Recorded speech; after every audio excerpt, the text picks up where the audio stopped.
buenos días. Estoy Dr. John Bennett, televisando de Miami Beach, home of Neurosurgical TV y de un canal nuevo, Larkin Miami Neurosurgical TV, con director Luis Borba, un neurocirujano famoso de Brasil.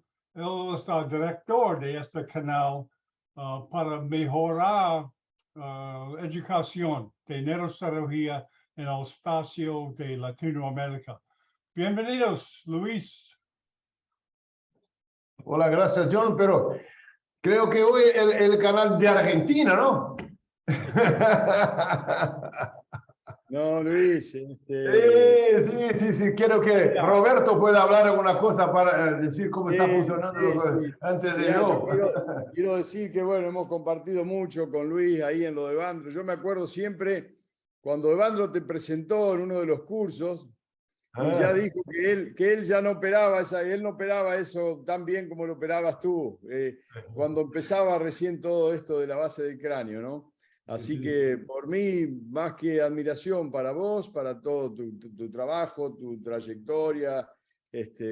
Hace muchos años que te vi, ya te digo, aquella primera vez, y bueno, no he parado de seguir tu trayectoria, tus cosas y admirarte mucho. Así que para mí es un placer como argentino darte esta bienvenida a un canal nuestro y bueno, en el cual vamos a participar como hermanos que somos. Así que para mí, toda la pantalla para vos, Luis. Un abrazo grande y dale que te escuchamos ansiosos. Gracias, Roberto. Gracias, muchísimas gracias por la oportunidad de estar acá con ustedes. Saben que los argentinos son hermanos de corazón, excepto en el fútbol. El fútbol no es como conversar, como hablar mucho. Bueno. La única cosa que nos separa es una pelota. Y los demás juntos que puedo trabajar juntos. Bueno, yo voy a compartir la pantalla acá. Yo voy a hablar un poquito una cosa un poquito diferente que realmente costumo hablar. Durante algunos años se decía que el tratamiento de los meningiomas era puramente la cirugía. Después cambió y muchas cosas se habla, muchas cosas tiene. Y hoy se está entendiendo bien la patología como sola. Harvey Cushing decía, no hay nada más gratificante do que sacar un meningioma independiente de su localización, con la preservación de la función neurológica. Pero hoy mucha cosa tiene cambiado. Tumores que antiguamente eran considerados casi que imposibles de se sacar, se puede sacar con abordajes de base de cráneo o no. Muchas veces tumores que nosotros pensaríamos que necesitaban un abordaje muy grande, con el conocimiento anatómico de la posición, se puede hacer la cirugía. Tumores como este, que antiguamente se decía también que la idea era casi imposible sacar, y muchas veces se hacía un abordaje, una localización, una resección muy pequeña, y el pronóstico era muy malo. Se sabe hoy que con el conocimiento quirúrgico se puede hacer la cirugía en la resección de la masa, con la preservación de la función neurológica. El conocimiento de la anatomía, el conocimiento del crecimiento del tumor, la estrategia quirúrgica hace hoy posible sacar tumores como este. Pero en los últimos años la sociedad y la vida en general, el neurocirujano también tiene cambiado mucho.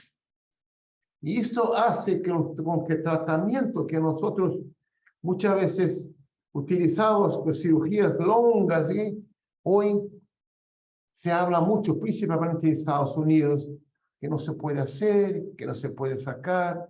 Y una medicina defensiva se hace, más do que una medicina para hacer enfrentar la cura del paciente, o por lo mínimo un control durante muchos años con baja morbidad.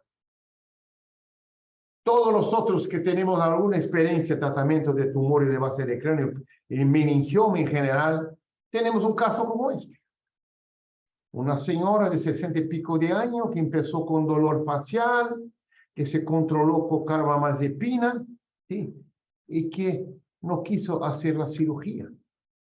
10 años después, la señora vuelve con 70 y pico de años con el mismo tumor, con el crecimiento muy, muy pequeño, que no cambió nada su vida. ¿Qué fue hecha para esa paciente? Nada. No hice cirugía, no hice radiocirugía, no hice nada. Solamente el control del dolor facial que tenía con medicación. Por eso el comportamiento de los meningiomas es una cosa muy, muy, muy diferente. Y nunca se sabe cuál es el tumor que realmente va a crecer en demasía y el tumor que no va a crecer.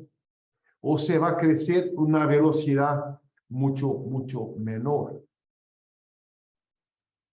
Hay tumores como este, que en la región petroclival, que en la gran mayoría de los casos son oligosintomáticos.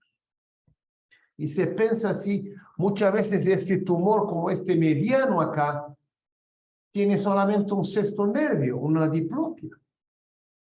Pero la hora de sacar ese tumor tal vez sea ahora. No esperar que tenga situación como esta, cuando ya tiene un edema en el tallo cerebral. Y entonces saber la hora de hacer la cirugía es fundamental cuando se va a hacer una cirugía en lesiones benignas. Por eso no se puede perder el tiempo, no se puede perder la oportunidad. Esa es una paciente que tenía un sexto nervio, una diplopia, que mejoró con corticosteroides, hizo una resonancia magnética y mostró una masa como esta. Procuró algunos médicos y todos dijeron que la morbidad era muy grande, que sería imposible de sacar.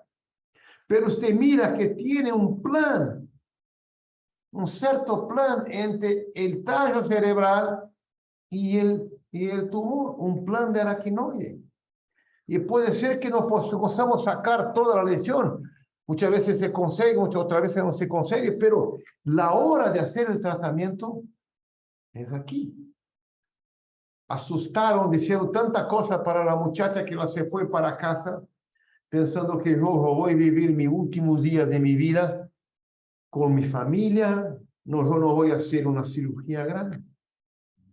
Y ella vuelve en 2019 con piora de sintomatología, con ataxia importante y también con mucho miedo aún de hacer la cirugía por lo que te hicieron dicho para ella años atrás.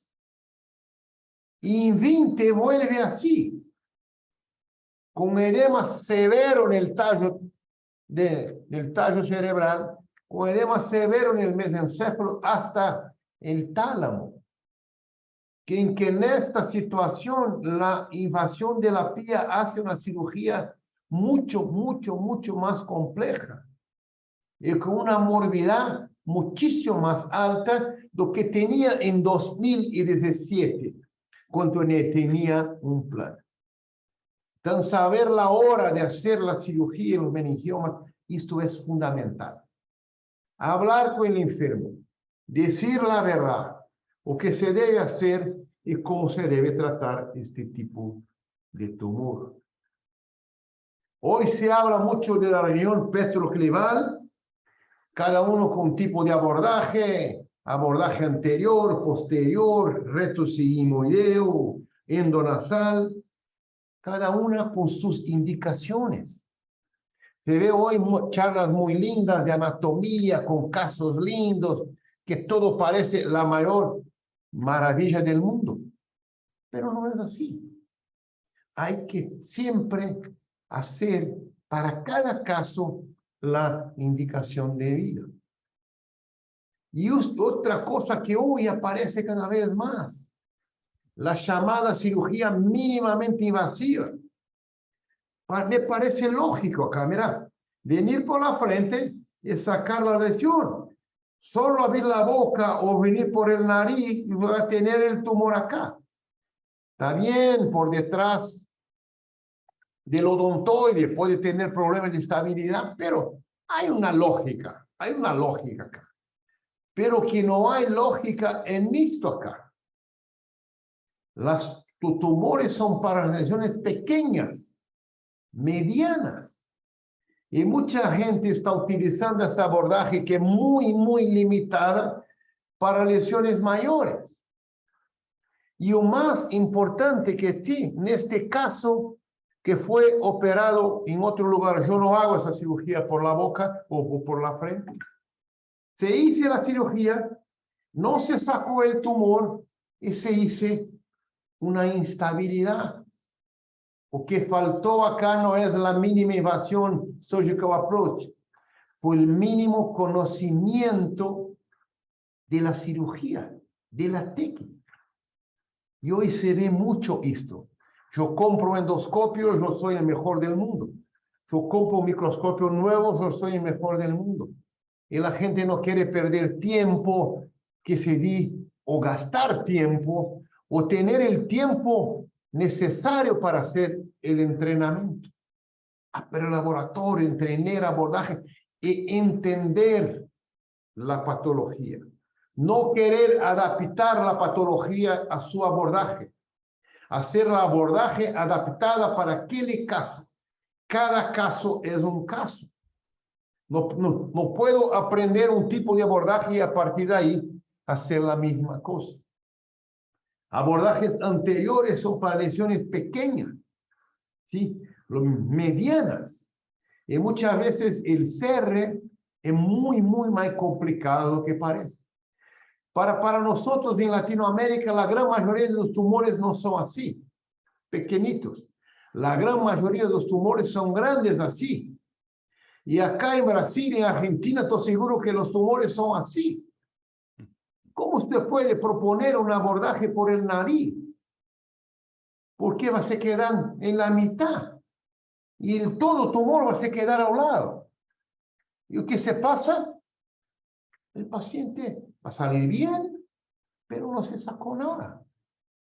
Está engañando el enfermo y no diciendo la verdad. Lo más importante es decir la verdad para el enfermo, que se puede hacer, cómo se puede tratar. Hay el otro lado de la cosa. Hoy se habla mucho de radiocirugía con las técnicas más complejas. Sí, se ve que tiene cosas que funcionan. Mira acá, hemangioma del seno cavernoso. Usted hace un tratamiento con radioterapia, con Gamma Knife o con algún otro de esas máquinas nuevas, ¿sí? El tumor desaparece. ¿Sí? Hay una respuesta. Muchas veces hay complicaciones de la parte pituitaria, de la parte visual, eso puede acontecer, una neuralgia, una hipostesia dolorosa, son cosas que pueden acontecer. Hay que decir para el enfermo. Hay casos de neurinoma de tetrigéneo, ¿sí? Que se ve que tiene función la radioterapia. Pero acá en el meningioma, que la gran mayoría de los tumores, la gran mayoría no cambia casi nada. Eso significa que esto es la historia natural de la enfermedad o es efecto de la radioterapia que están haciendo. No sé. Hay muchas cosas que decir. Cuando no tiene una correlación radiológica, es difícil decir si el tratamiento es eficaz o es muchas veces la historia natural de muchos de esos tumores en la base del cráneo. Se sabe hoy que radioterapia funciona para algunos meningiomas. Claro que sí. Gana tiempo, pero al mismo tiempo puede hacer un cambio biológico. Y tiene que reconocer esto. En algunos casos, puede acontecer. Es raro, pero puede acontecer. Y eso tiene que ser decidido para el enfermo. La gran mayoría de los casos que nosotros vemos de meningioma, que son tratados mucho tiempo, claro que los casos que yo recibo son casos mucho más seleccionados, que no tuvieron una buena evolución. Se hace la cirugía, se hace el tratamiento complementar y después de 7, 8, 9 años, ¡pum!, explode. The tumor come back con un comportamiento completamente diferente. Hay casos como este acá que tenemos que pensar bien. Un señor de 72 años vino para mí con una paraplegia, tenía una cirugía previa 3 años antes, con la remoción parcial. El neurocirujano no indicó radioterapia. El paciente estaba muy bien, tenía solamente una parte pequeña, residual. ¿Sí? Fue muy bien operado. Así, ¿sí? O que se pasó después de 3 años, ese paciente procuró un oncólogo. El oncólogo dice así, no, usted tiene un tumorcito residual. Usted tiene que sacar ese tumor. O tiene que tratar ese tumor. Y el tratamiento es la radioterapia. ¿Qué se pasó 3 años después? El tumor vino como loco. ¿Era el comportamiento de un tumor benigno que se transformó? ¿O hay ahí un efecto de la radiación? Por eso tenemos que pensar bien cuando indicamos cualquier tipo de tratamiento, sea el quirúrgico, sea el tratamiento complementario. Y otro punto que me levantó una cuestión acá. Mira este caso acá. El tumor obstruía el seno sagital superior. E hice una anastomosis colateral muy débil. Muy débil. Que probablemente no era lo suficiente y puede ser el responsable por el edema. Mucha gente dice que ese edema acá es congestión venosa. Otra gente dice que ese edema es por efecto de la radioterapia. No sé, mas esto acontece con frecuencia. Y otro tumor con la misma característica, que fue operado 10 años antes, que tuvo una remoción parcial, que tuvo una obstrucción del seno, y se aparece eso acá. Hice en este caso una colateral, una circulación venosa colateral. Y yo me pregunto aquí, en el caso anterior, que la circulación venosa colateral era porque el paciente no tenía, o fue que la radioterapia, el tratamiento que fue dado complementar, no permitió, por sus alteraciones vasculares, que tuviera una colateral como en este caso acá. Esta paciente tiene hoy 10 años de seguimiento, creció otro tumor acá, creció un poquito de tumor acá, y esta paciente está asintomática, ¿sí? Tuvo tumor en la borda inferior, tumor en la borda superior, pero está completamente asintomática. ¿Qué vamos a hacer para ese paciente? Nada, solo esperar. Esa paciente también tuvo una infección del flap, perdió el flap y no tenía ni cómo reconstruir si fuera a hacer un tipo de cirugía. Yo levanto esta cuestión, que es la cuestión de la anastomosis, principalmente de la drenaje venosa colateral, en los pacientes que fueron tratados con radioterapia y el paciente que no fueron tratados. Otra cosa que nos deja muy confuso, cuando nosotros vamos al mayor congreso del mundo, el Congreso Americano de la Wellness, y se ve que la propaganda del aparato para esto acá. Mire ese tumorcito en la fosa posterior. Mire ese tumorcito acá, la inserción que tiene en el tentorio. Y la chica que quería un iPad, ganó un iPad. Puede ser que en esta situación es la misma. Y el tratamiento acá fue indicado una radiocirugía. ¿Por qué radiocirugía para esto? Es una cirugía que es extremadamente directa. Este caso acá hicimos un abordaje supracerebral, el paciente en posición sentada, se ve que la inserción está en el tentorio. Como el caso del BUF, ¿sí? De Lecta, que decía que tenía que tratar con radiocirugía, hace una cirugía muy sencilla que se puede hacer en cualquier parte del mundo, solo conociendo la anatomía. Ir allí, cortar la inserción del tumor del tentorio, remover el tentorio que está allá y disecar toda el tumor. Con el tumor queda totalmente con un plan de clivaje muy fácil con el cerebro, ¿sí? Y te puede sacar como una pelota de fútbol, ¿sí? Completamente, y hacer la cura, sin necesidad de hacer ningún tipo de tratamiento complementar. Por ser un tumor benigno, la primera opción tiene que ser esto. Y o que deja a la gente un poquito preocupada, porque la propaganda que fue hecha,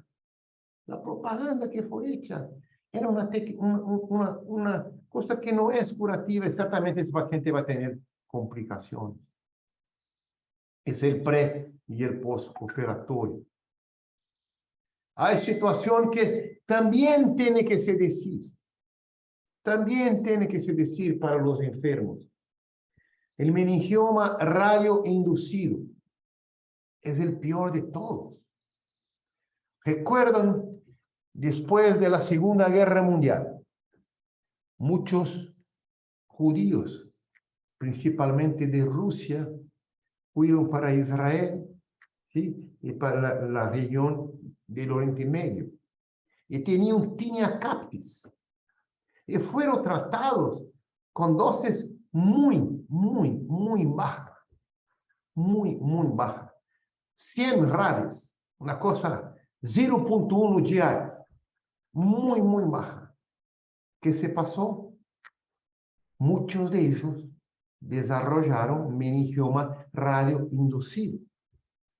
El neurocirujano que tiene más experiencia en el mundo con meningioma radioinducido se llama Félix Dumansky, un argentino. Yo estoy que trabaja. leyendo también Dale. más bien Muy importante. mis frases. Hay gente con la legado. Bueno, entonces, solo para decir que esta es una cosa que puede acontecer. Y no podemos cambiar de una terapia quirúrgica curativa, pero que no se puede conseguir en todos los casos. Claro, algunos casos se consiguen, otros casos no. Y usted va para la literatura y ve tratamiento como este. Radiocirugía para un meningioma radioinducido. Está bien. Los meningiomas radioinducidos son más agresivos. Está bien. Si usted no consigue sacar, tiene que hacer radioterapia. Correcto. Pero mira la propaganda. Este es el meningioma que está en el artículo. Este es el meningioma que está. ¿Por qué no pone un tumor de base de cráneo, meningioma de base de cráneo, que usted hizo la cirugía y no consiguió sacar, y es radioinducido, entonces tiene que tratar? ¿Por qué pone esto acá? Porque es muy común encontrar ese tipo de tumor. Es más raro encontrar un meningioma grande de base de cráneo que usted no consiguió sacar, do que este acá, que muchas veces son achados de resonancia magnética. En este caso acá se puede hacer la cirugía, sacar una margen de 10 centímetros de dura madre. No hay necesidad ninguna de hacer la terapia complementar. Por eso lo digo así, la literatura está muy loca, muy loca. Y la gente no sabe o que va a entender, no se consegue ver. Y la gente joven que está empezando en la neurocirugía tiene esta gama de informaciones que nosotros no sabemos más para dónde ir. Porque muchas de las cosas, muchas veces, no son la verdadera historia de la noticia. Hay casos como este acá. Un muchacho de 37 años tuvo leuquimia, desarrolló un meningioma, sí, radioinducido lateral. Fue hecha la cirugía, perdón, tenía leuquimia, hizo la radiación, en la época se hacía mucho, hoy no se hace casi más, y desarrolló ese tipo de humor. Fue hecha la cirugía fuera, en otro local, una muy buena cirugía, pero nos sacaron la dura madre y nos sacaron el hueso. Está bien, el paciente se quedó bien, 3 años después vino con una recidiva acá. ¿Sí? En este caso, es un meningioma radioinducido. ¿Cuál es el plan para ese paciente? Tiene una masa tumoral que está en la dura madre, que está en el hueso. El plan para ese paciente es sacar lo máximo que usted pueda, ¿sí? Tentar limpiar la resonancia magnética, como está acá, el postoperatorio, limpiar bien, pero se quedar de ojo muy cerca, muy cerca. En este paciente se puede pensar en una terapia complementar con radioterapia, no sé qué planejamiento que podría ser. Se puede pensar porque la historia es de un meningioma que tiene una cierta agresividad. Yo decidí esperarme ese muchacho, ahora tiene un año y pico, casi 2 años de postoperatorio, estamos controlando, no tiene ninguna señal de recidiva. Si empieza a tener cualquier señal de recidiva, ese muchacho tiene indicación de hacer tratamiento radioterápico. Pero no aquel caso que tenía el meningioma en la convexidad. Muchas veces la mejor tratamiento es no knife, no radiación, no cirugía. La historia natural de muchas de las enfermedades a veces nos lleva para otro lado. Mira este artículo acá de los franceses. Los casos con seguimiento medio de 10 años. 78% de los casos tuvo una regresión completa de los síntomas. La gran mayoría de ellos, dolor facial o una diplopia. En 90% de los casos, los síntomas no volvió. En con seguimiento de 10 años, mucho, mira cómo fue el control por resonancia magnética. 19% aumentaron de tamaño. 71.7 estables. Y 9.4 disminuyeron. Este meningioma. Yo nunca había visto esa historia de meningioma disminuir. La verdad, debe ser el edema, alguna cosa así, que mejoró. Historia natural de la enfermedad. 10 años. En los 5 casos que no tuvieron buena evolución, todos fueron tratados con terapia complementar. En 4 no cambió. Se quedaron la lesión igual. Pero no creció, no disminuyó. Uno que tuvo una respuesta muy buena, ¿sí? No era radiocirugía, pero con radioterapia, sí, que son 2 cosas completamente diferentes. No se puede hablar de radiocirugía y radioterapia, que son dosis completamente diferentes, cosas distintas. Pero en este paciente que se pasó, disminuyó el tamaño en 30%, pero desarrolló un meningioma radioinducido. Se sabe hoy, en Brasil principalmente, no sé si en Latinoamérica también, la gran mayoría de los meningiomas continúa siendo tratado con una radioterapia fraccionada, con técnicas. Está mejorando mucho, pero aún tiene mucha gente que trata con dosis muy altas. Y dosis muy altas puede ser una de las complicaciones. Esperar para ver lo que se pasa es un tratamiento. Si utiliza la radioterapia como tratamiento primario, tiene un control de 80% en 8 años.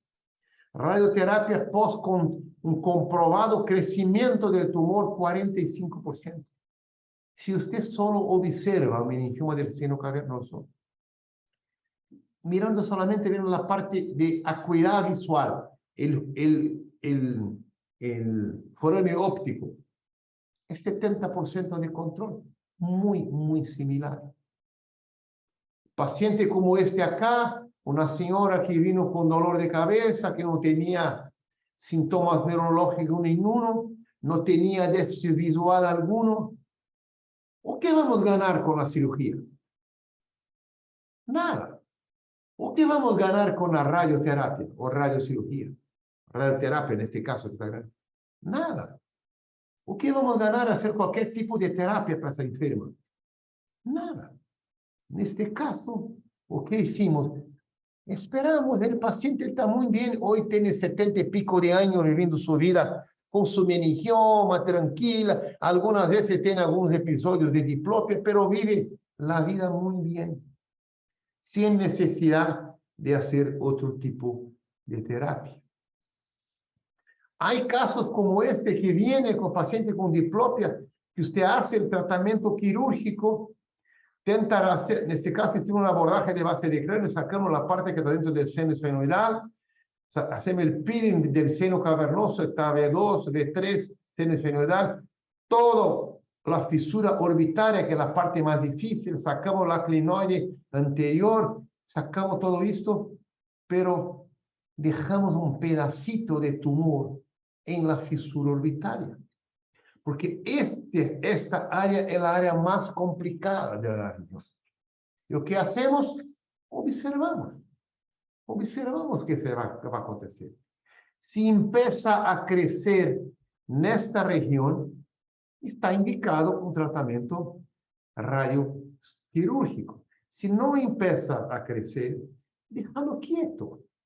Puede ser que esta muchacha va a vivir toda la vida con un pequeño cambio del tumor o pequeño cambio de sí, sin necesidad de exponer a otro tipo de terapia, sea quirúrgica, sea radioquirúrgica. ¿O qué cambia hoy? ¿Qué cambia hoy? El conocimiento de los meningiomas.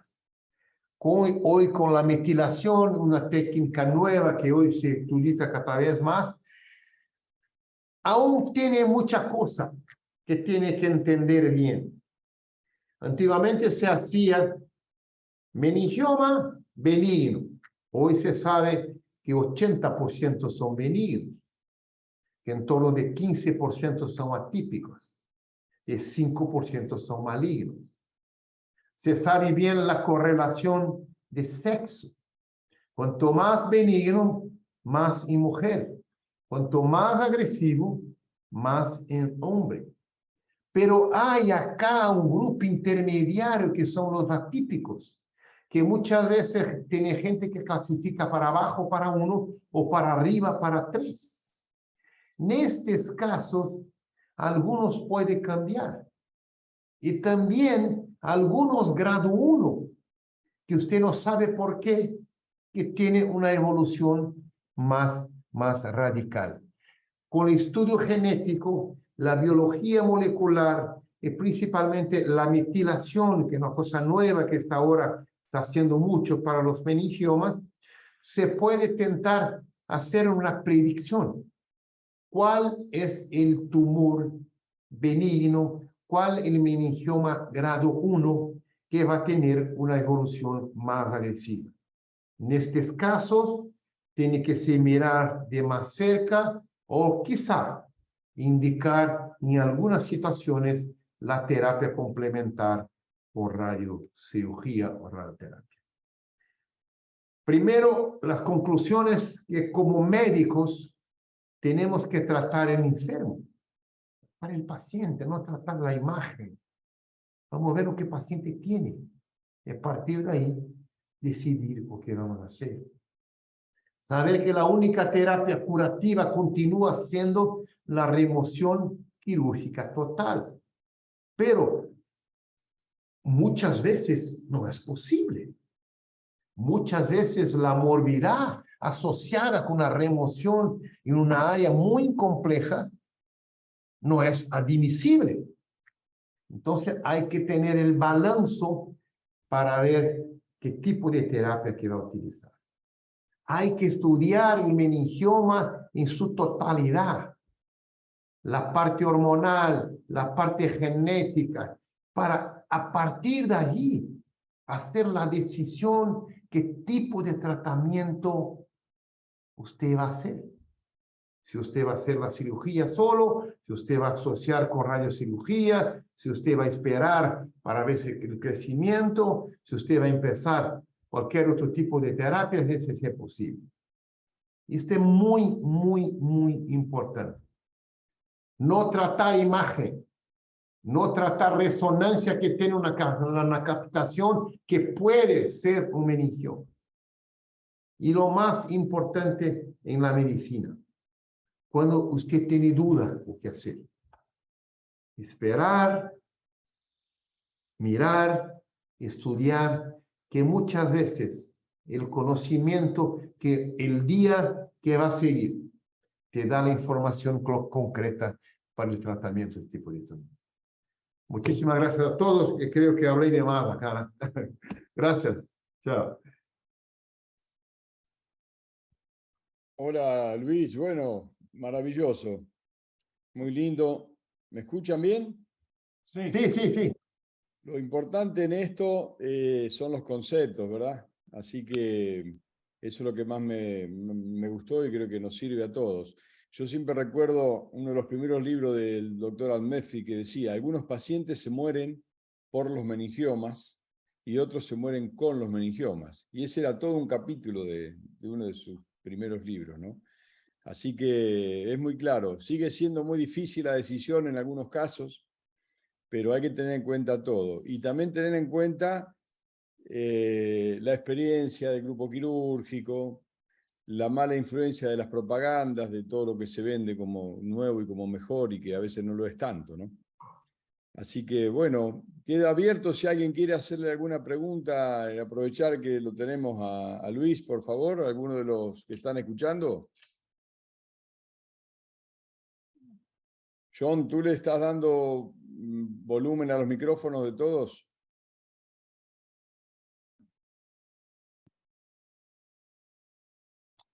Byron tiene pregunta. Byron Salazar. Ándale, Byron. Buenas tardes con todos, doctor Herrera, profesor Borba. Realmente, inicialmente, pues felicitar la conferencia del profesor Borba, como nos tiene acostumbrados realmente videos y técnica quirúrgica fantásticos, pues y la gran experiencia que tiene el profesor siempre, pues es un privilegio para los neurocirujanos jóvenes, pues que estamos empezando a analizar y a valorar y operar estas patologías. Mi pregunta para el profesor sería, nosotros sabemos que muchas veces tal vez lo más importante dentro de la cirugía de meningiomas es preparar bien la cirugía antes de entrar a quirófano. Como bien ha dicho el profesor, la anatomía, realmente estudiar los modelos cadavéricos, hacer los cursos hands-on, realmente es importante para tener confianza en hacer estos abordajes complicados. Ahora, muchas veces nosotros sabemos que pueden existir ciertos tumores como los que nos ha presentado, petroclivales, etcétera, que pueden estar alojados en hemisferio dominante. Muchas veces hacemos una angiografía, tenemos una vena la B trolar que puede ser tal vez dominante del mismo lado, y muchas veces en cierto punto pues uno puede tener un poco de miedo en hacer una petrosectomía anterior, posterior, tal vez un poco de manipulación de esas venas importantes, crear un infarto venoso. Entonces, en esos casos, profesor, que hay tal vez una dominancia de las venas de un lado dominante, etcétera, ¿modificaría usted su abordaje? Por ejemplo, hacer abordaje retrosigmoideo, suprameatal, transcentorial, como los que nos tiene acostumbrado el profesor Sami, o tal vez daría un abordaje tal vez un poco menos agresivo, tal vez para preservar un poco más las estructuras venosas, o cómo abordaría a esos pacientes. Bueno, gracias por la pregunta, cosa muy, muy importante que usted dijo. Cuando yo empecé en la base de cráneo, yo hacía un abordaje que empezaba acá, terminaba acá, para sacar un tumorcito así. Y muchas veces llegaba en el tumor y no tenía plan para remover el tumor. El plan con el tallo cerebral, con la sutura noble, hacía un abordaje de tanto tiempo y vi que no servía para nada. Hoy, por ejemplo, la cráneo órbito zigomática, que se habla mucho, transzigomático, trans alguna cosa. Yo hago muy, muy raro hoy cráneo órbito zigomática. Yo vi que la gran mayoría de los casos, una piterional con algunas variaciones, se puede hacer la cirugía. Eso el tiempo me enseñó. Es el tiempo me enseñó. Y el tiempo me enseñó también que hay cosas que se debe respetar, no sé con la palabra, respetar mucho, que son las venas. Y meningioma es una cirugía en que las venas deben ser extremadamente preservadas. Cuando yo voy a hacer cualquier tipo de abordaje en torno del hueso temporal, sea petrosa anterior, sea petrosa posterior, sea retrosigmoideo, sí, que algunas veces va un poquito más lateral. Yo hago siempre un estudio venoso, ¿sí? Ahora estoy haciendo, ¿sabe qué? Una cosa muy interesante, el planeamiento con... nosotros tenemos el sistema BrainLab acá, el completo, y hace una resonancia muy buena con una angioresonancia en la reconstrucción. Es impresionante. Usted tiene toda esa dinámica, la posición de la vena de la B, las venas para el lobo temporal, casi las mismas informaciones que usted tiene muy bien, pero mirando y girando la cabeza así. ¿Sabe que aprendí mucho por esto? Sí, y otra cosa que es muy importante. Yo hice mucha disección de hueso temporal, mucha. Creo que más de 400, 500 huesos temporales de cirugía, esas cosas así. Hasta hoy, cuando yo voy a trabajar cerca del seno sigmoide, si el otro lado, si no tiene una buena comunicación, yo cambio el abordaje. Porque tengo mucho miedo de lesar el seno sigmoide en esa situación y no tener la comunicación. Entonces, es extremadamente importante hacer el estudio venoso, principalmente del lobo temporal, y la comunicación entre los dos senos transversos de la patencia del seno sigmoide. Mismo el abordaje retrosigmoideo no es incomún, ¿sí? No es común, pero no es tan raro así. Que usted extienda un poquito más la sección y acabe tocando en el seno sigmoide y aparece una trombosis. Usted necesita tener un estudio venoso preoperatorio para decir así, yo voy lejos de ese seno sigmoide. Yo voy a tener cuidado con aquel pedacito de cera de hueso que muchas veces utilizo. Entonces, el estudio venoso es fundamental en cirugía de base de cráneo. Y los abordajes cambiaron mucho. Abordaje, esta transcondilar, extremo lateral que abre de aquí hasta aquí, papá. Yo no hago esto. Yo hago una cosa más focada. Y la gran mayoría de las veces no hay necesidad alguna de sacar cóndilo alguno. El tumor viene solo. Sí. ¿Por qué? Una cosa que hablaste sobre abordaje petróleo. ¿Por qué que los meningiomas, la gente dice, oh, retrosigmoideo para meningioma petroclival? La verdad, la gran mayoría no son petroclival. Porque los meningiomas de esa región acá, solo 15% son petroclivales, que medial al quinto. 85% no son petroclivales. Entonces usted puede remover con una retrosigmoideo mucho más tranquilo. Yo pediría para usted, vá no PubMed, procure meningioma del foramen magno, procure algunos trabajos y procure ver la inserción del tumor. Hay trabajo publicado de gente muy famosa, muy famosa, ¿ok? Meningioma del foramen magno, que la inserción está en C2. El tumor está abajo. ¿Sí? Por eso hay que entender bien esto y aprender con el tiempo, con el pelo que perdí y con la experiencia que vamos perdiendo con el tiempo. Eso creo que es muy importante. Cuando empecé, yo pensaba que sabía todo.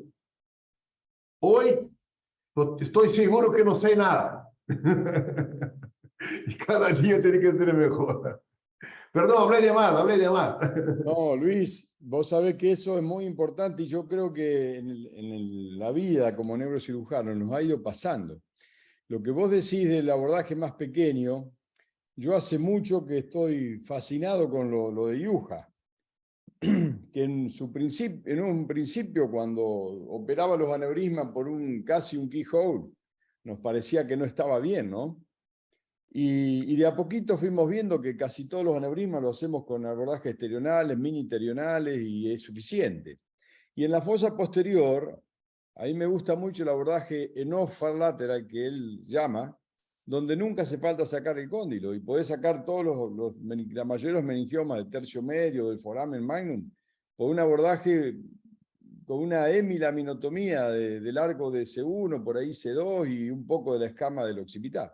O sea que eso es importante, pero a veces cuando se empieza, porque una cosa es operar un aneurisma o un meningioma por un abordaje chiquito para alguien que operó muchos, y otra es para a veces un joven que necesita ver mejor la anatomía. A lo mejor eso de pasar de la gran craniostomía a la chiquita es un poco lo que vos decías, ¿no? Los pelos que nos van faltando.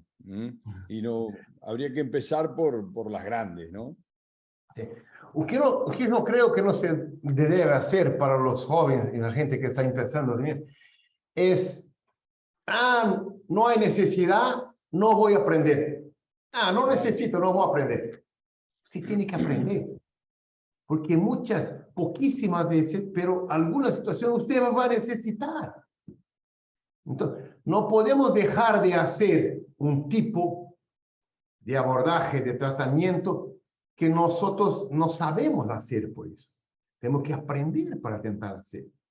Y si no sabemos hacer, vamos a viajar, vamos a ver el doctor Herrera en Argentina, vamos a ver varios en Ecuador, vamos a ver Ledesma en Argentina, vamos a ver. Y puede ver la gente que hace.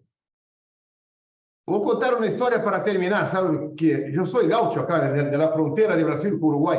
Siempre tiene una historia para terminar, porque hablé de más. Yo estaba 95 en el laboratorio de Arkansas. Yo, Hugo Touré y Kenan Arnautovic. Es Kenan del comité de la federación, que hoy es grande. Y entró en el laboratorio el doctor Almefti y el doctor Yassargil, el profesor Yassargil. Usted tiene que ir a un curso que va a tener en St. Louis en la próxima semana. Nosotros vamos a pagar todo para ustedes. Pero, ¿qué curso es, profesor? El curso que va a estar el profesor Sami, va a estar el profesor Hugo Fish y un hombre que se llama Rave, que hacía un abordaje por acá. Y yo pregunté al doctor Almefti, Sami hace completamente diferente que usted hace. Y Hugo Fish nunca habló con Yassargil. Son enemigos mortales. ¿Sí? Mortales. Y el doctor Almefti me dijo así, vaya, one rose in each garden. Va a aprender. Siempre se aprende un poquito con alguien. En esos 2 años de pandemia nunca aprendí tanto en mi vida. Los webinars que participé que aprendí con una cosa, con otra. Algunos aprendí cómo no hacer, otros aprendí cómo hacer. ¿Sí? Entonces, esta mente, la cabeza abierta que nosotros llamamos acá, es fundamental que usted quiera progredir en la vida, en la medicina. Hablé mucho. Gracias a todos. Muy bueno, muy bueno. Bueno, John, seguimos. Sí, sí, Comparto yo. sí, para introducir a la próxima presentador, por favor. Oh, tú.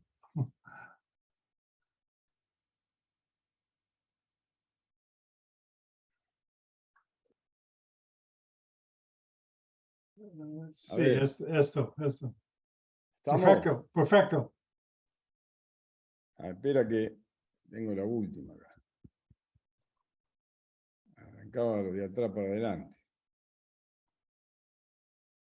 Ahí está. ¿Estamos? Sí, Bueno, yo les voy a contar un poco esto que ya hace mucho que empezamos, es a operar los gliomas con resonancia intraoperatoria. Hoy vamos a hablar de algunos localizados en áreas elocuentes y cómo nosotros encaramos esto.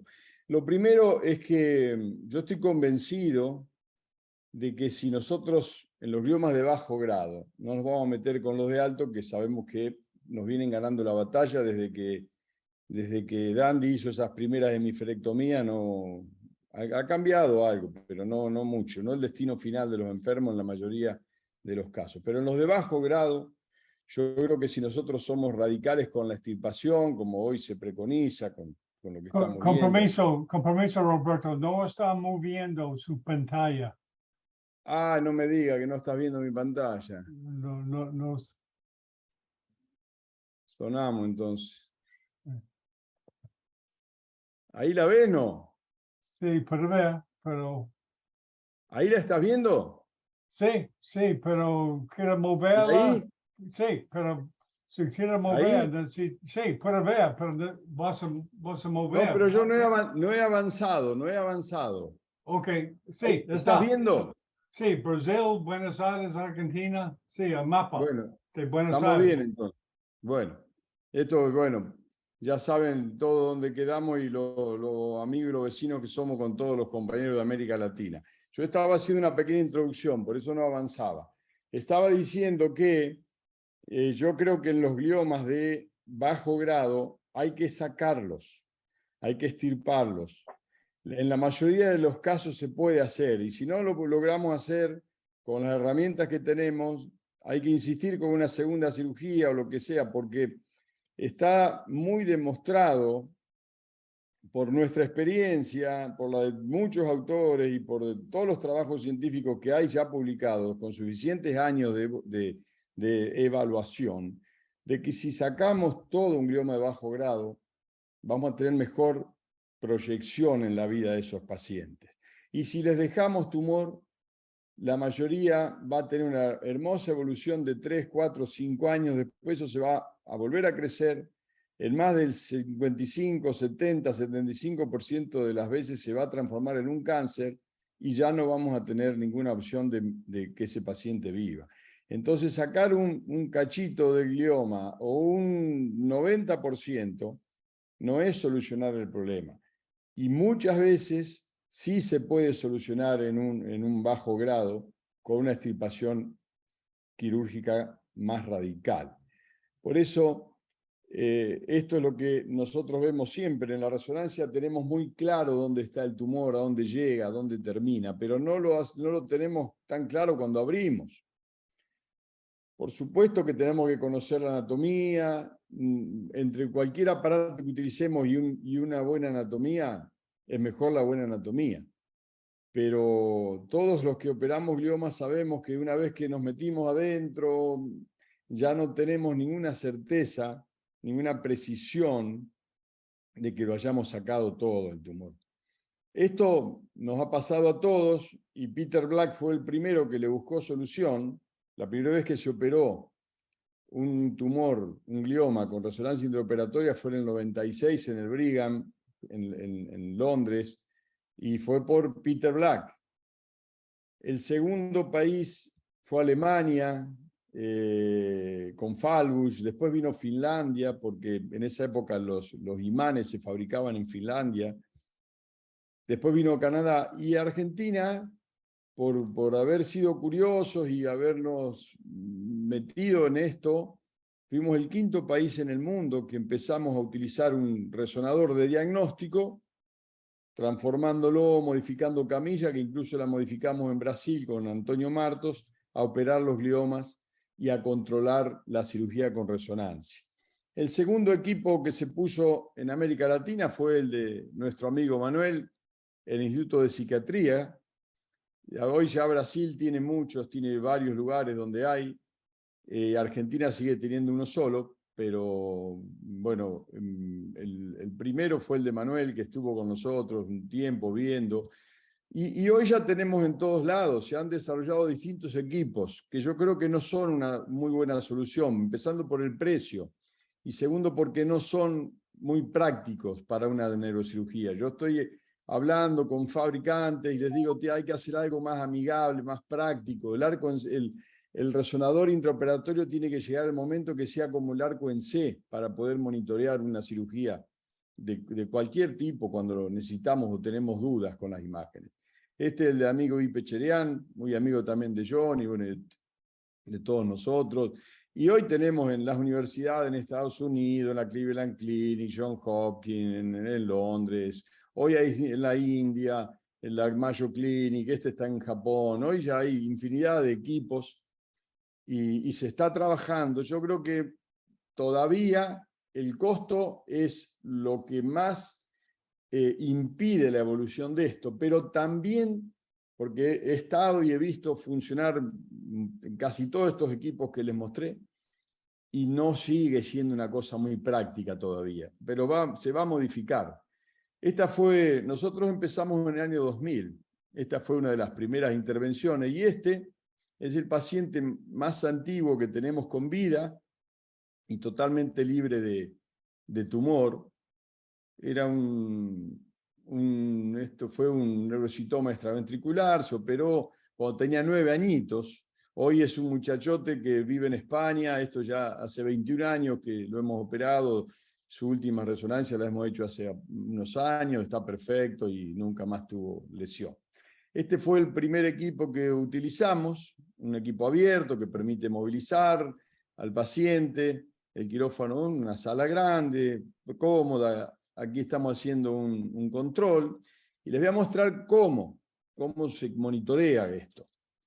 Este es un alto grado y nosotros posicionamos al paciente, tenemos una camilla que se coloca arriba, en esa época, arriba de la del resonador, con un cabezal de fijación para poder poner navegador, y se hace una cirugía como si no tuviéramos el aparato allí. El aparato está allí para cuando lo necesitamos. Estamos tocando y el magneto se ve acá al costadito. Y hacemos una lobectomía, una resección anatómica, como si no tuviéramos nada para controlar. Pero acá, cuando ya con el microscopio se nos complica, no nos damos cuenta de dónde nos queda algo o si nos queda tumor, se colocan marcas de distinto tipo en la cavidad, se mueve el paciente 1,20 m. Esta camilla era deslizante, ahora tenemos una que pivotea, que es más práctica. Se mueve la camilla y se hace un control y se ven las marcas y se sigue sacando hasta que vemos en las 3 de abajo las marcas que hemos colocado en el fondo de la cavidad, todo lo que reforzaba se extirpó y la paciente en la mejor condición en que la podíamos dejar. Hoy tenemos otro equipo, lo vamos a presentar en detalle, si Dios quiere, en el Congreso de Miami, que hemos participado en parte en el diseño de la camilla, del cabezal. Es muy práctico porque pivotea sobre una base y en el acto nosotros estamos ya con la cabeza del paciente centrada y en 4 minutos obtenemos imagen. No nos demora nada la intervención, no nos demora prácticamente nada. Esta es la camilla, cuando lo necesitamos hacer pivoteamos y ya queda centrada en el centro del magneto. Este es uno de los casos que hemos hecho hace poquito. Vamos a sacar la publicidad. Este es un glioma que teníamos dudas del acceso, sabemos que, bueno, ahí estamos viendo lo de la sala de técnicos, preparando todo, el quirófano es amplio, es cómodo, y podemos utilizar el navegador, el conocimiento anatómico, sabemos que si por el por el lateral nos quedaba más cerca, pero íbamos a interferir con la fibra de las arcuatas allí. Hicimos un abordaje un poquito más largo, pero más posterior. Todo esto se estudia con resonancia de 3 Tesla, con tractografía, espectros, con todo lo que quieran de los más altos campos que tengamos. Pero en el quirófano yo lo que necesito es simplemente saber dónde estoy, por dónde voy, si me paso de largo. Estas son las imágenes intraoperatorias. Y acá vemos, por ejemplo, bueno, aquí está la resección, a ver si puedo parar esto, espera. Acá, por ejemplo, yo aquí cuando empiezo a avanzar hacia el tumor, estoy yendo un poquito para arriba, así que corregimos y resecamos hasta que tenemos una marca puesta ahí en el fondo, hasta que vemos que lo hemos sacado todo. Y esto es, este paciente, mandale un saludo a tu familia, a ver. Bueno, me siento muy bien. ¿Y ustedes? Sin ningún trastorno del lenguaje, que es lo que buscamos. Hay muchas herramientas. Nosotros decimos, yo creo que en el futuro, repito, va a haber en cada quirófano un sistema cualquiera que sea para poder monitorear. Lo dijo Yasser Gil en el 94 cuando presentó, está escrito en el prólogo de su libro, que va a llegar el momento que el neurocirujano pueda chequear lo que está haciendo, controlarlo con los quirófanos 3D, y que él ya lo anticipó en el 94 cuando fue la publicación de sus libros. Pero cualquier herramienta que usemos sirve. Lo que tenemos que tener en claro es que hay que sacarlo al glioma. Hay que sacarlo el de bajo grado porque cambia. Nosotros tenemos un 75% de casi 500 ya gliomas, bueno, entre alto y bajo campo, pero en los de bajo grado, un 75% con expectativa de vida a 10 años. Y eso es cuando los podemos sacar todos. No tenemos ningún caso que no lo hayamos sacado todo, que haya llegado a los 10 años, o que la curva de Kaplan-Meier haya tenido una proyección a 10 años.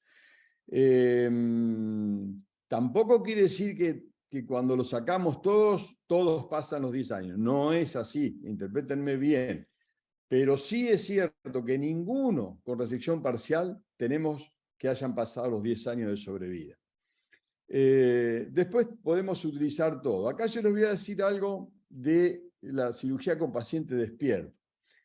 Yo un poco, cuando se empezó a operar despierto, y esto empezó como que era la panacea, yo pienso que nos fuimos un poquito para atrás, porque hasta que se empezó a operar despierto, no había duda ya en que había que sacarlo todo al glioma. Cuando empezamos a operar despierto y quedaron restos de tumor, yo veía muchos colegas y publicaciones que dicen, no, esto lo dejamos porque si no, tal cosa. Y ahí volvemos para atrás, porque el glioma, por más bajo grado que sea, si no lo sacamos, no estamos curando al paciente.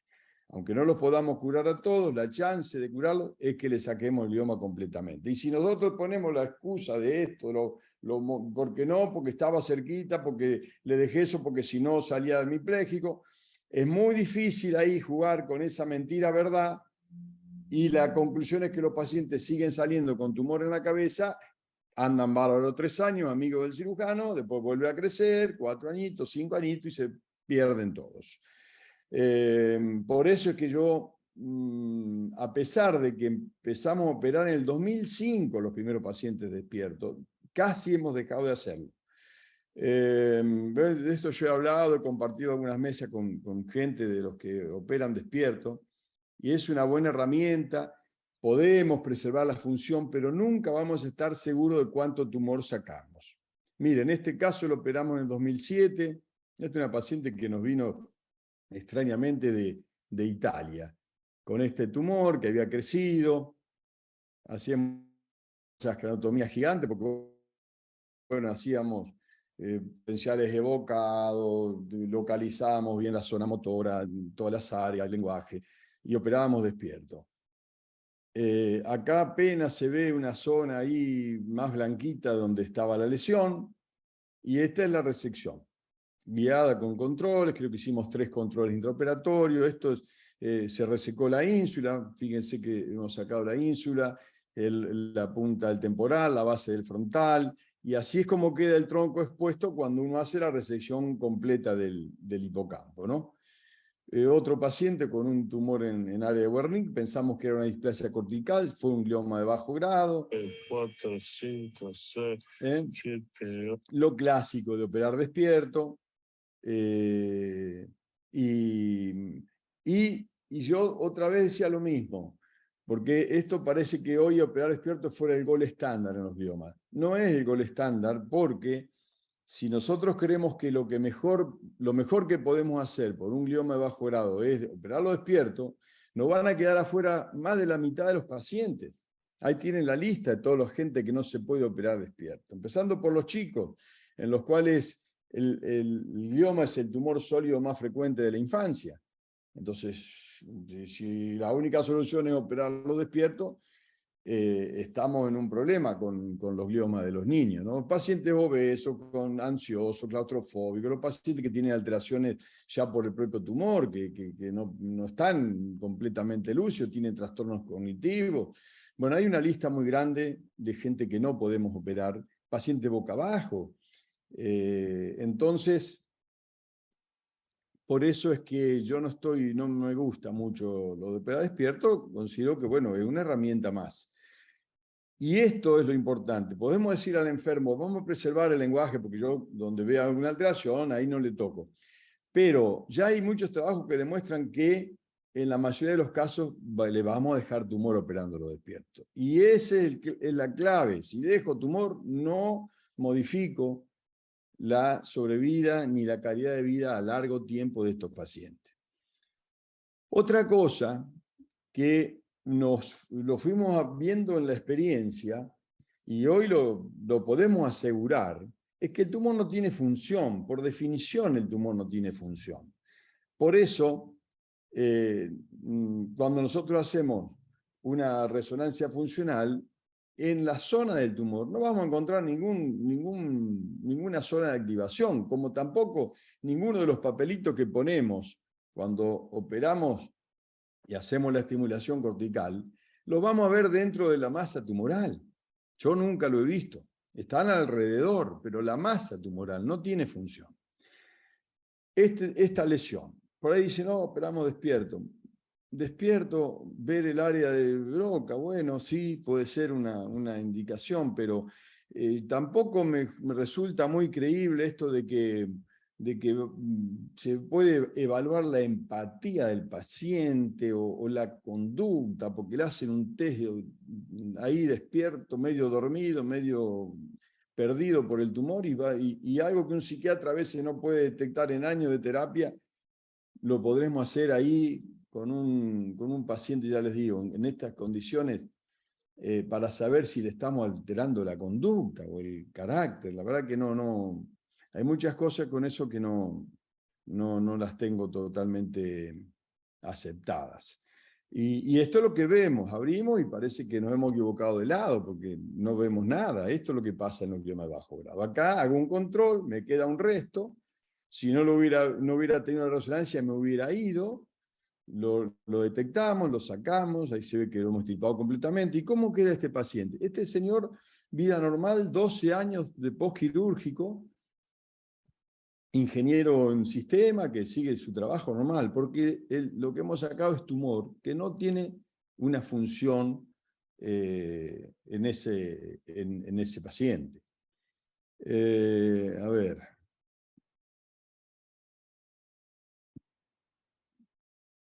Estas lesiones, por ejemplo, un tumor, un astrocitoma pilocítico de línea media, podemos operarlo con resonancia intraoperatoria, podemos monitorearlo, no es mucho el margen que tenemos para darnos cuenta si es tumor, si esta región es, dónde termina el tumor, hasta dónde llegamos. podemos recalibrar, las imágenes aquí arriba son recalibrando el navegador con la resonancia nueva y ya calculando el brain shift, calculando el desplazamiento. Podemos operar línea media sin problema, como este caso, con resonancia en tiempo real y cavitación en tiempo, navegación en tiempo real, y con este resultado, poquitas horas del postquirúrgico. Tumores que uno dice, bueno, ¿dónde está acá la corteza motora? ¿Dónde está acá la corteza motora? Este paciente lo operamos en el 2006 con esta extirpación, 2018, y tiene más controles, porque realmente esta gente los vemos todos los años. Hemos hecho el festejo de los 10 años, el festejo de los 15 años, y seguimos viéndolos a los pacientes. En este tipo de lesión se puede utilizar el navegador, el cabezal es compatible con el resonador, y bueno, acá vemos cómo tenemos la imagen quirúrgica, y tenemos acá lo que el navegador nos va marcando que hemos resecado de tumor. Tumores multicéntricos. Acá se hace una lobectomía temporal despierto, ¿no? Hicimos una resección guiada por la imagen. Primero operamos el lado temporal, después operamos el parietal del lado izquierdo, resecciones completas de los dos focos, y este muchacho lleva... Dale, estoy filmando, Roberto. Bueno, acá usamos... Ahí está. Acá usamos estimulación cortical, o sea, podemos usar todo lo que necesitemos. Estimulación cortical, subcortical cuando vamos sacando en los biomas de ínsula. Y acá está este muchacho, 10, ya llevan 12, y esto fue 2017. Todos los años lo vemos este chico. Este tumor, esto cualquiera lo operaría despierto. Nosotros resecamos en T1, otro día les puedo explicar cómo hacemos para guiarnos, para no sacar de más. Abrimos de nuevo, no se ve nada, y esta es la magnitud de la resección. Y ahí tenemos Martes, miércoles, jueves, paciente normal. Tumor, esta lesión, esto cualquiera operaría despierto, y si yo lo opero despierto, lo más probable es que no lo saque, porque cuando empezamos a estimular ahí nomás alrededor, esto no nos atreveríamos a sacarlo. Fíjense, está el cráneo abierto, ahí se puede ver la resección, hemos resecado prácticamente la par supraocular. Bueno, la lesión del tronco cerebral, esto, bueno, gracias a los que aguantan, se ve que tienen pasión por esto, porque la verdad un día domingo es medio complicado para todo el mundo. Yo dejé de ver al River, que está jugando ahora con Independiente, que me despeja mucho de mi actividad diaria, pero bueno, la neurocirugía es una pasión distinta. Si por algo no se escucha o no se ve, avísenme por favor. Bueno, las lesiones del tronco cerebral son lesiones relativamente poco frecuentes. Como acá vemos, son alrededor del 10.4% en edad menor de 19 años. Son el 1% de los tumores primarios del encéfalo en todas las edades, el 75% en edad pediátrica y el 25% en adultos. La edad media es 6.5 años y los adultos entre la tercera y cuarta década de la vida. ¿Vamos bien, John? Sí. Bueno, el 75% son difusos y el 25% focales. ¿Qué quiere decir esto? Que el 75% no son factibles de cirugía. Esta es la clasificación que a mí más me gusta, es la clasificación de Morillou, que habla de tumores difusos, focales, exofíticos dorsales y cérvico-medulares. Los difusos son el 75%, de los cuales no cirugía. Y el 25% son los que nosotros podemos ayudar al paciente con la neurocirugía. Esto es el glioma difuso intrínseco de tronco, el famoso DIPG, en el que nosotros no podemos hacer nada.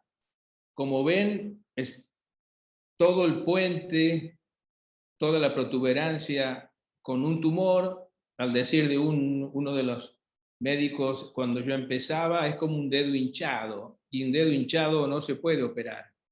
Así que estas cosas, esta es la anatomía patológica, es una de las cosas más desgraciadas que nos pasan como neurocirujanos.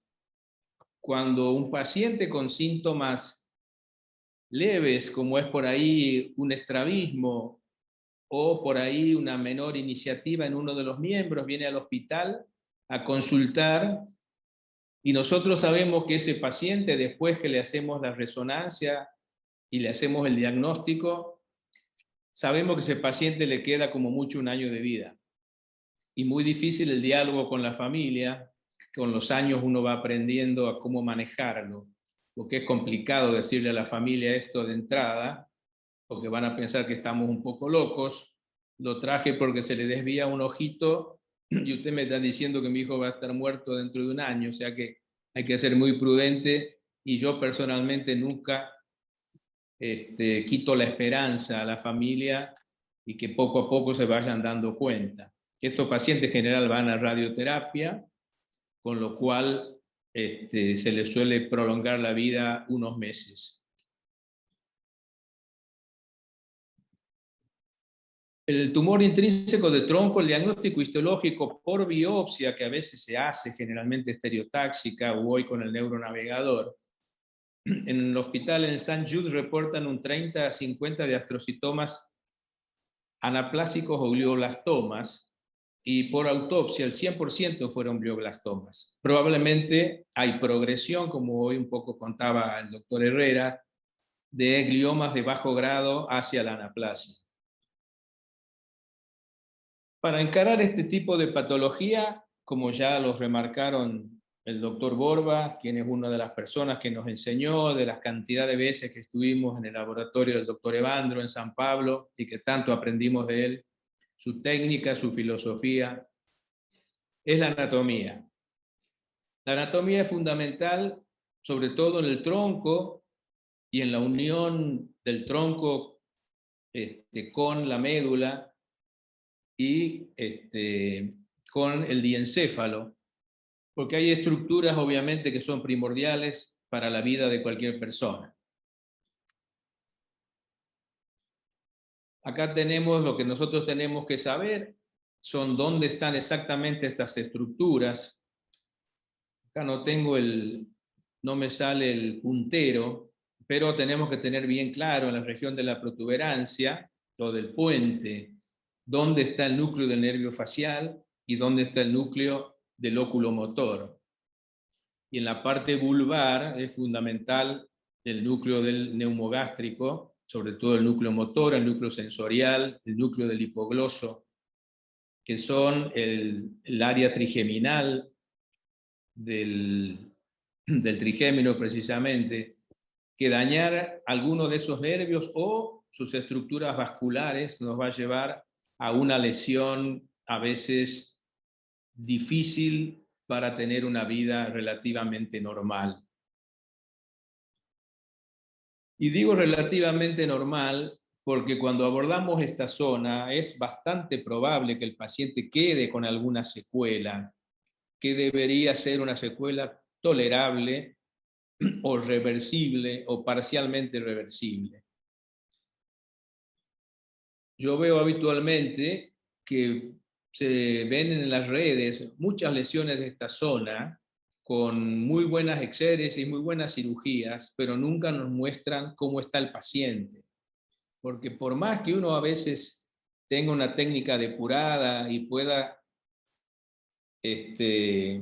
resecar la lesión, es muy difícil preservar todas las estructuras en un lugar tan chiquito y con tantas zonas elocuentes.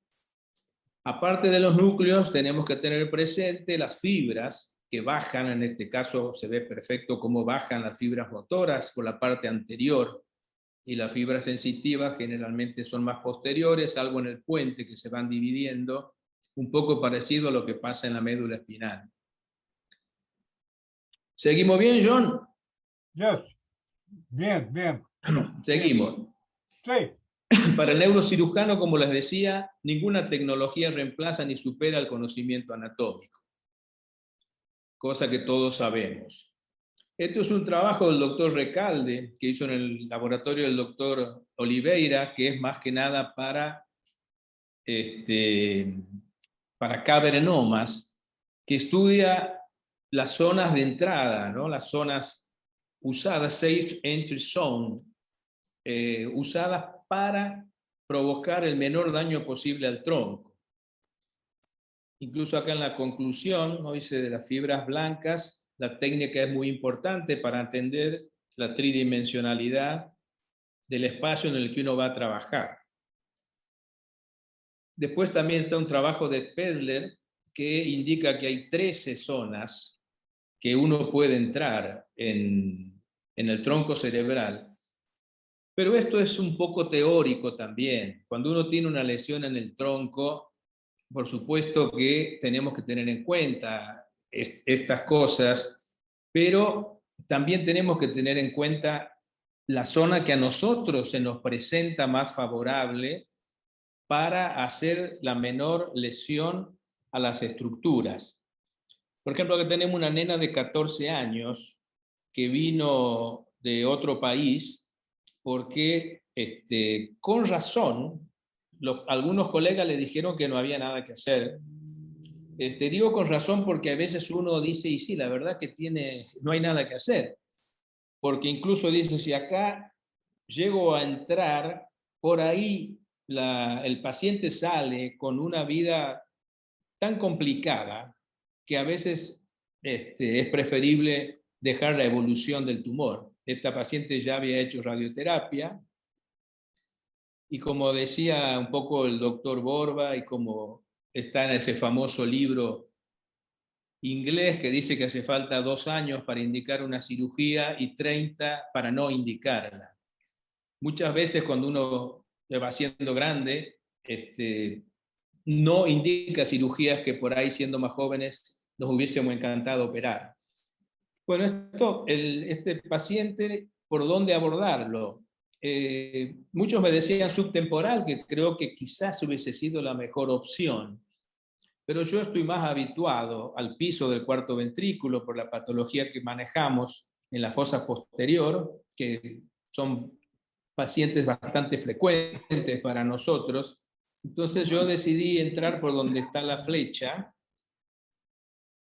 por esta zona, en la zona media de la protuberancia, en el rafe medio, en el tallo del calamus, como se llama en la literatura francesa, arriba, y así acá tenemos en la parte de arriba y en la parte de abajo el posoperatorio con un resto tumoral que se ve ahí.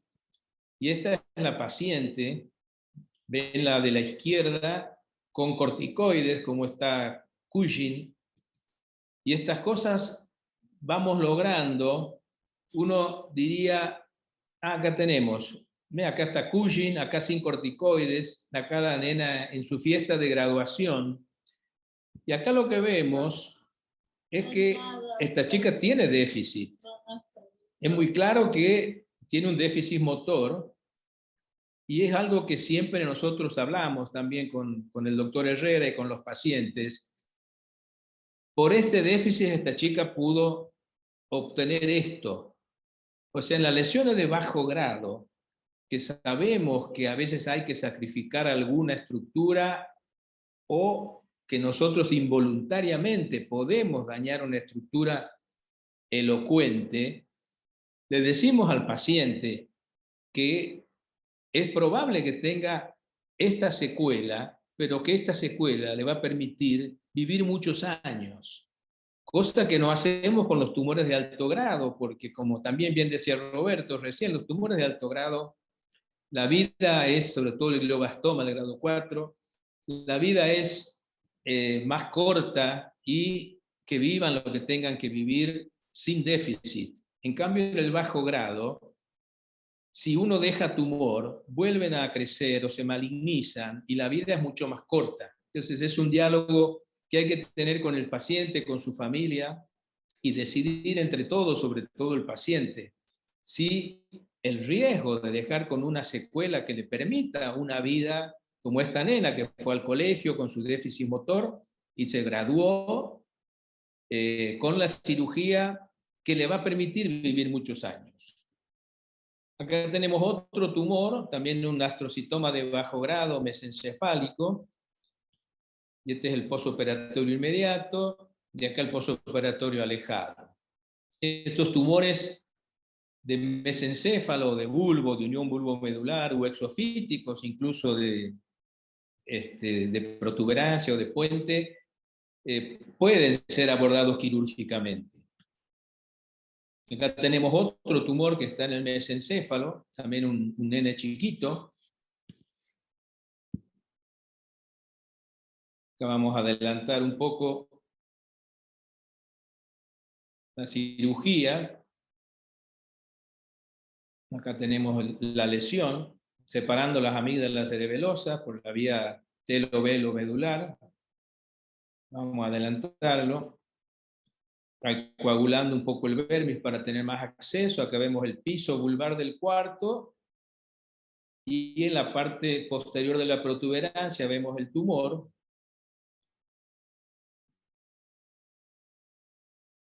También un astrocitoma de bajo grado.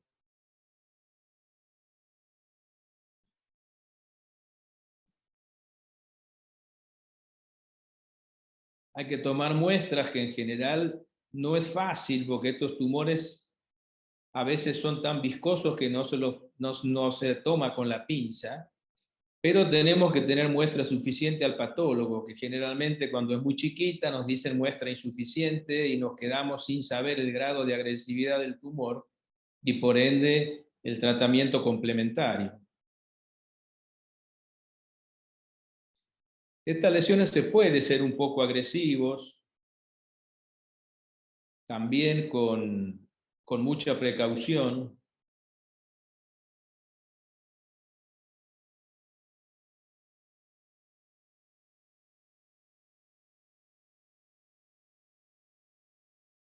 Es bueno tener el aspirador ultrasónico a muy baja vibración, porque si no podemos dañar el tronco y eso sí que es irreversible. Esta es la parte final. Acá le dejamos un poquito de tumor que por ahí uno cuando ve el posoperatorio diría podía haber arriesgado un poco más. Si se hubiese operado con resonancia, como dice el doctor Herrera, por ahí hubiésemos tratado de sacarle más. Este es el posoperatorio, con la parte que le quedó. Este es el nene que también quedó con un pequeño déficit, con una ataxia, por lo cual estamos con las familias, esto ya lo operamos hace 3 o 4 años. Si el tumor crece, de volver a abordarlo por ser un bajo grado, pero hasta ahora el tumor no ha crecido. Ya tenemos otro tumor, este es lateral de la protuberancia, que también es un tumor que uno dice, ¿y lo podré sacar a este tumor? ¿Tiene sentido? Y a veces nos llevamos la sorpresa, acá entrando por el abordaje que comentaba recién Roberto, modificado por Yuja, que es el extremo lateral más pequeño, y este es el resultado posoperatorio. Incluso para sorpresa nuestra pudimos resecar mucho más de lo que nosotros hubiésemos pensado. Bueno, esta es la parte de la capilla del hospital, un lugar donde tantas veces vamos, pasamos, y a veces hay flores tan lindas como estas, y con nuestro trajinar a veces no levantamos la vista para apreciar un día lindo y la naturaleza. Este es el abordaje que yo les decía, que está modificado por la Universidad de Helsinki.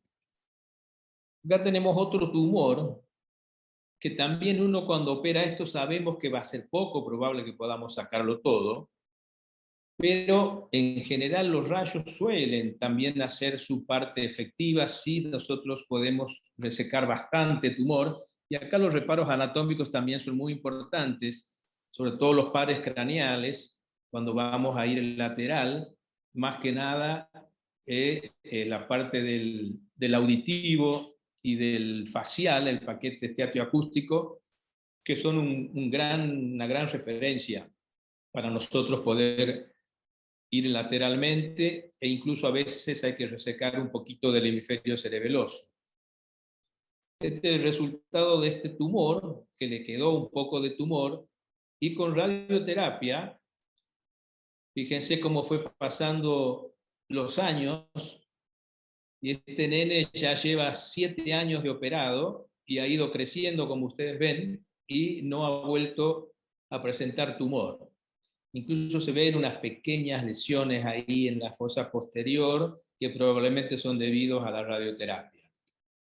Acá tenemos un caso similar, otro chico con un tumor mesencefálico, un mesencefálico protuberancial, más que mesencefálico lateral, que también decidimos abordarlo para tener diagnóstico y para resecar lo que se podía. Este es el posoperatorio. Y el chico con radioterapia, fíjense cómo ha ido creciendo. Ahí tenemos la puerta del consultorio, cómo ha ido cada vez más alto. Y este chico ya lleva unos 9 años de operado y lo único déficit que tiene es una parálisis facial, como ustedes ven, periférica, que últimamente los cirujanos plásticos lo han corregido en un porcentaje, dirían un 40-50%, con lo que hacen ellos con el traspaso de nervios y de músculos. Acá tenemos un tumor ya más bajo, de la unión ya del puente con el bulbo, el preoperatorio arriba, el posoperatorio abajo,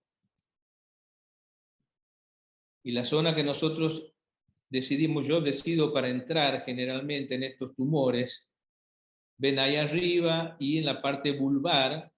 ¿Por qué pasó? Bueno, se pasó en la parte vulvar, arriba de la zona donde está el ala del hipogloso y el ala del glosofaringio.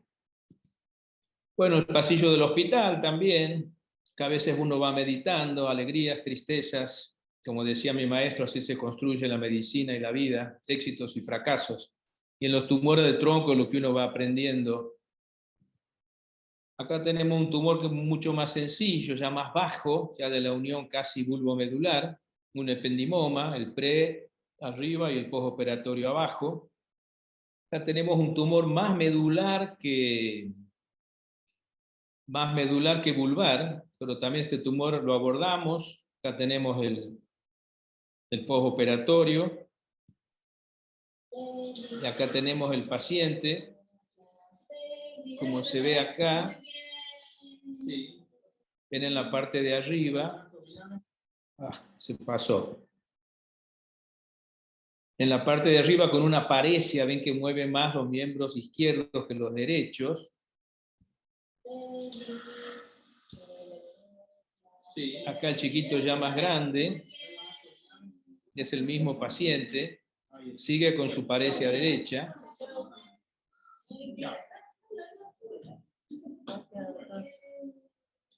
Y acá el chico, el último control.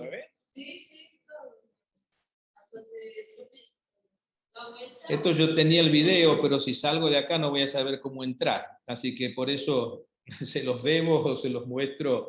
Acá tenemos ya un cavernoma de tronco, un cavernoma de mesencéfalo, y acá vemos cómo es una muy buena referencia el nervio auditivo con el facial para saber a dónde tenemos que entrar. Acá abajo la reconstrucción que a veces estamos haciendo. Este es el postoperatorio. Y también vemos el paciente en el postoperatorio inmediato. Esa es la derecha. También con una paresia. Ahora mover la mano izquierda. Ahora la mano derecha. Pero estos pacientes, como todos sabemos, los cavernomas de tronco que ya sangraron, sabemos que si no lo operamos el chico tiene mucho riesgo de vida y si los operamos puede haber un riesgo de secuelas, pero sin ninguna duda que vale la pena hacerlo. Acá tenemos otro cavernoma, un poquito más, también bien mesencefálico, bien protuberancial. Acá tenemos lo abordamos sentado, supracerebeloso y infratentorial.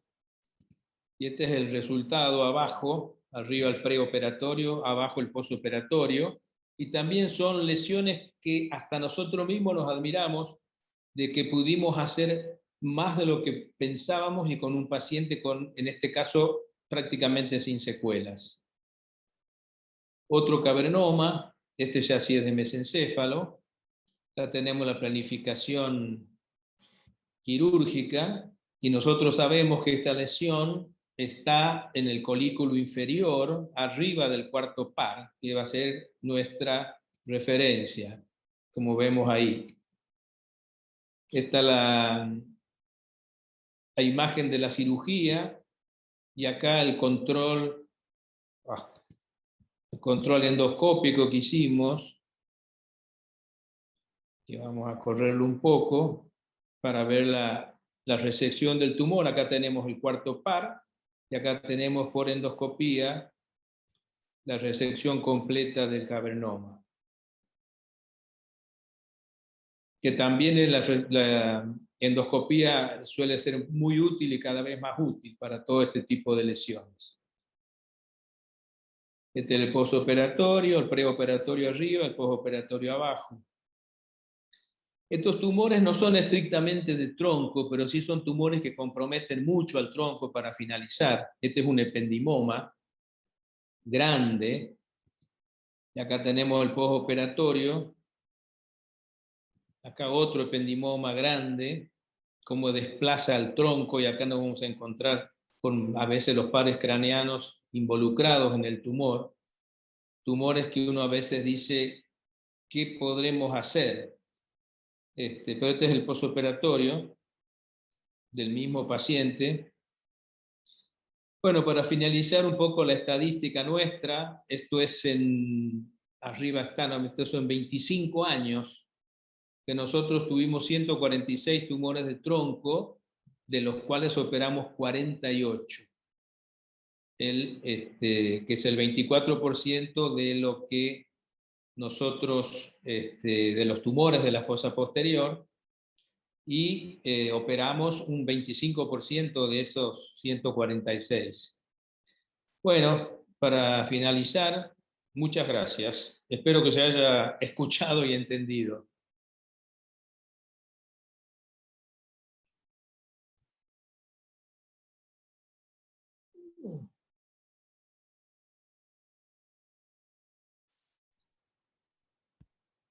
Hola José, no, hermoso, se escuchó muy bien, sí.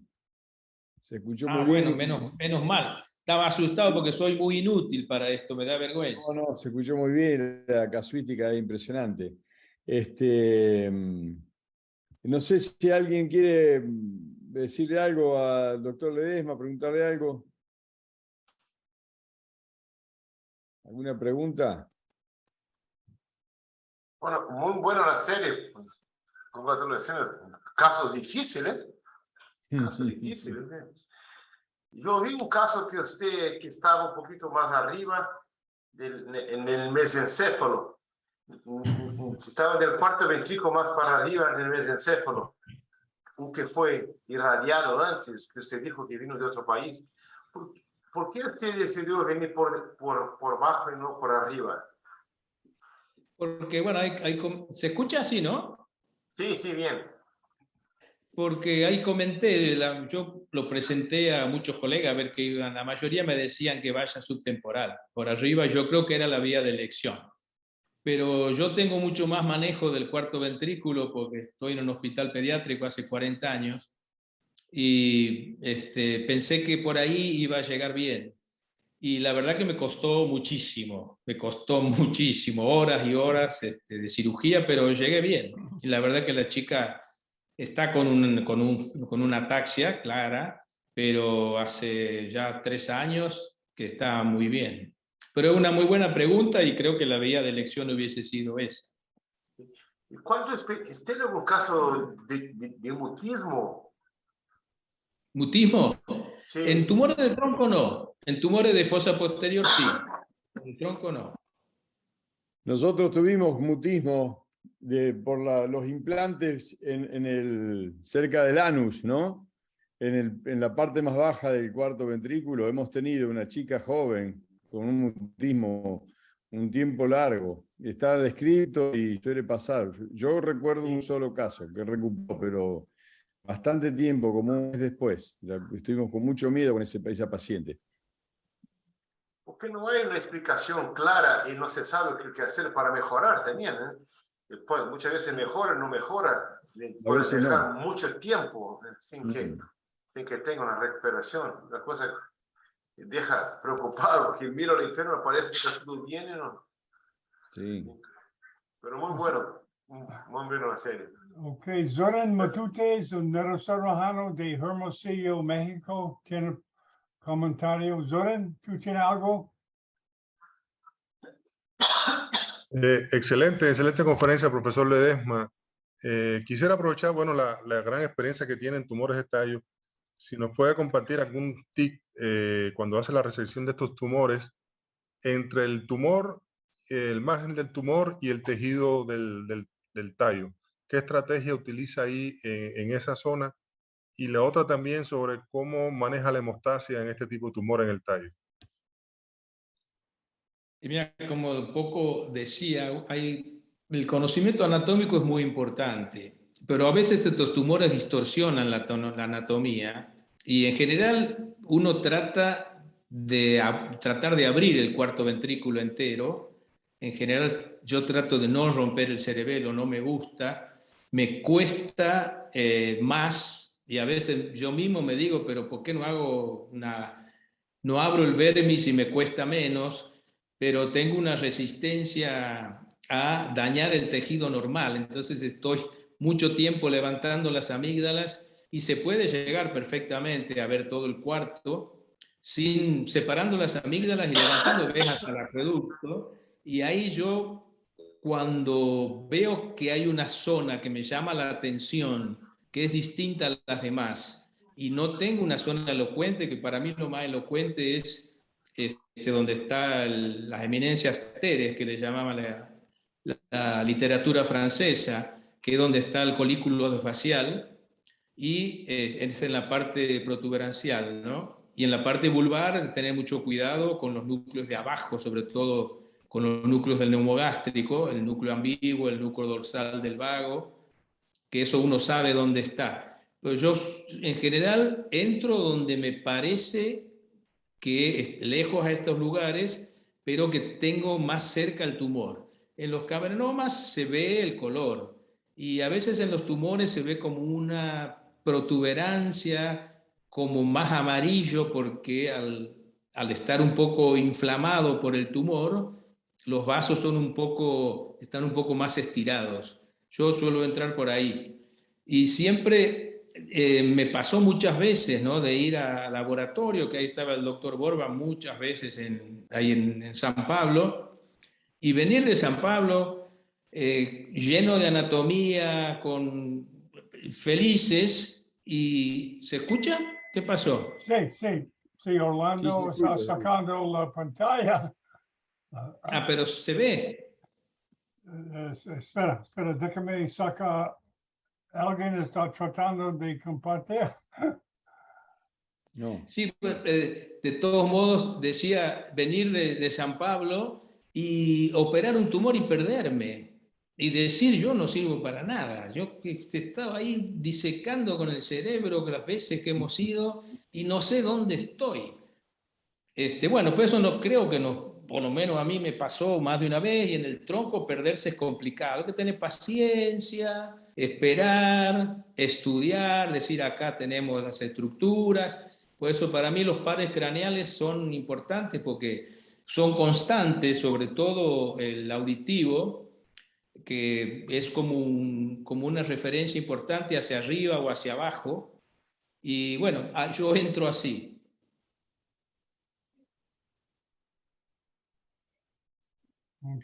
¿Y cómo maneja la hemostasia? ¿Cómo maneja la hemostasia en estos tumores de tallo? ¿Algún tip que nos pueda dar? Mira, yo en general trato de no coagular. También es otra de mis neurosis.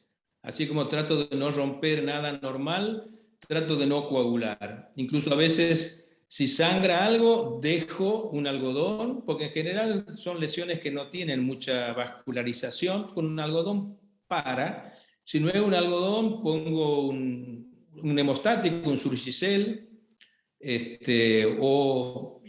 espero y para, no coagulo habitualmente. Y al final también lavo, espero, paciencia, y si hay un vasito que yo creo que no va a parar con la compresión, por ahí le doy un toquecito de bipolar, pero en general yo trato de no coagular. Muchas gracias. Ok, Byron, No, por favor. Byron tiene pregunta. Profesor Ledesma, primero felicitar por su excelente exposición. Yo tenía una duda todavía. Sabemos que muchas veces el manejo de estos gliomas pontinos difusos sigue siendo controversial en la literatura. Realmente muchas escuelas abogan no hacer ningún tipo de biopsia en este tipo de tumores, de iniciar directamente el tratamiento oncológico, y otras pues más o menos reportan algunas series de realizaciones de procedimientos con estereotaxia principalmente. Quisiera conocer tal vez su experiencia o cómo usted maneja este tipo de tumores. Tal vez los opera, no los opera, los refiere directamente a oncología. ¿Cómo maneja usted ese tipo de tumores? Gracias. Esta es una muy buena pregunta. Yo personalmente creo que hay que mandarlo a oncología directamente. Porque si vos haces algo, lo único que va a ganar es crear una expectativa falsa en la familia, y más que nada lo puedes dejar al paciente con alguna secuela o con alguna infección, y vas a demorar el tratamiento que le va a prolongar la vida, que es la radioterapia. Yo lo que son, estamos hablando de los difusos de protuberancia. Yo sé que en muchos lugares los biopsian y dicen que para futuras investigaciones, aparte, ¿qué podés sacar de una biopsia? No sacas mucho para ver si los otros chicos, y digo, bueno, pero la familia te va a decir, pero ¿por qué lo vas a sacrificar a mi hijo para un futuro? No, yo directamente, eso estoy convencido, yo creo que esos tumores no hay nada que hacerles. Salvo los laterales sí, los que salen para atrás también, los cavernomas que se van para adelante también, pero los cavernomas sí, ahora podemos decir el tumor intrínseco de protuberancia, yo creo que hay que mandarlo a oncología directamente. Muchas gracias, profesor. No, de nada. ¿Algo más? Pues yo les pido disculpas porque se cortó lo mío, porque acá hay una zona de tormenta y debe haber sido eso, ¿no? Pero bueno, ya es muy tarde para todos, creo, para terminar, y no sé si tienen alguna pregunta para hacer. ¿Quiere terminar su charla? ¿Cómo? ¿Quiere terminar su charla? Ya creo que ya mucha gente está por cenar. Yo, más que todo, una reflexión. Decirles que, bueno, creo que los gliomas hay que resecarlos con la herramienta que tengamos. La anatomía es la primera de todas. Y también pienso como a futuro que las técnicas de imagen dentro del quirófano nos van a ayudar. En lo que tenemos que estar convencidos es que hay que hacer lo posible por extirpar los gliomas de bajo grado en forma total. Tener un buen patólogo en quirófano, hacer una buena anatomía patológica que nos dé seguridad, y tomarnos el tiempo necesario, o las cirugías que sean necesarias, que haciendo una resección y que el paciente ande bien 3 años es poco para conformarse con eso. Y bueno, y las imágenes sin duda que están evolucionando, la ecografía también sabemos que es muy útil. Yo lo que pasa es que creo que el ecógrafo no estamos entrenados, no estamos acostumbrados. Para nosotros ver una ecografía no es como para el ginecólogo, no nos costaría, tenemos que hacer otro tipo de aprendizaje para darnos cuenta con un ecógrafo, pero cuando no se tiene, se utiliza. Cuando no se tiene otra posibilidad, el ecógrafo es una buena herramienta. En gente entrenada la he visto hacer, la hemos hecho nosotros, en metástasis, en tumores quísticos, es otra herramienta, pero lo importante es el concepto. Creo que el glioma de bajo grado no es un tumorcito que saquemos lo que saquemos, estamos conformes. Tenemos que tratar de extirparlo completamente. Bueno, eso un poco la conclusión vendría a ser de las últimas imágenes que les quería mostrar. ¿Mm? Ok, muy bien. Ok, gracias para todo, para venir. Luis, y Roberto, José, Byron, Zerlin, Jorge, Jaren. Muy interactivo, es bueno, buen charla. Y gracias. Muchas gracias. Gracias. Muchas gracias. a todos. Gracias Nos a todos. vemos en Buenas 2 noches. semanas. Ok, gracias. Chao, chao. Bueno. Chao, Muchas chao. gracias.